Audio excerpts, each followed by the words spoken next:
दिन एक किसान का गधा कुएं में गिर गया। वह गधा घंटों जोर जोर से रोता रहा और किसान सुनता रहा और विचार करता रहा कि उसे क्या करना चाहिए और क्या नहीं। अंततः उसने निर्णय लिया कि चूंकि गधा काफी बूढ़ा हो चुका था, अतः उसे बचाने से कोई लाभ होने वाला नहीं था और इसलिए उसे कुएं में ही दफना देना चाहिए। किसान ने अपने सभी पड़ोसियों को मदद के लिए बुलाया। सभी ने एक एक फावड़ा पकड़ा और कुएं में मिट्टी डालनी शुरू कर दी। जैसे ही गधे की समझ में आया कि यह क्या हो रहा है, वह और जोर जोर से चीख चीख कर रोने लगा।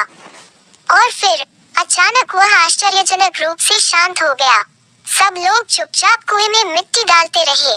तभी किसान ने कुएं में झांका तो वह आश्चर्य से सन्न रह गया। अपनी पीठ पर पड़ने वाले हर फावड़े की मिट्टी के साथ वह गधा एक आश्चर्यजनक हरकत कर रहा था। वह हिल हिल कर उस मिट्टी को नीचे गिरा देता था और फिर एक कदम बढ़ाकर उस पर चढ़ जाता था। जैसे जैसे किसान तथा उसके पड़ोसी उस पर फावड़ों से मिट्टी गिराते, वैसे वैसे वह हिल हिल कर उस मिट्टी को गिरा देता और ऊपर चढ़ाता। जल्दी ही सबको आश्चर्यचकित करते हुए वह गधा कुएं के किनारे पर पहुंच गया और फिर कूदकर बाहर भाग गया।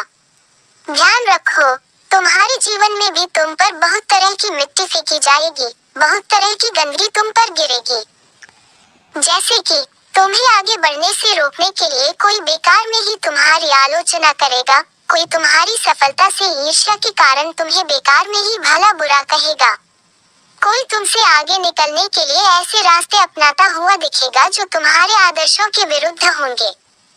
ऐसे में तुम्हें हतोत्साहित होकर कुएं में ही नहीं पड़े रहना है, बल्कि साहस के साथ हिल हिल कर हर तरह की गंदगी को गिरा देना है और उससे सीख लेकर उसे सीढ़ी बनाकर बिना अपने आदर्शों का त्याग किए अपने कदमों को आगे बढ़ाते जाना है।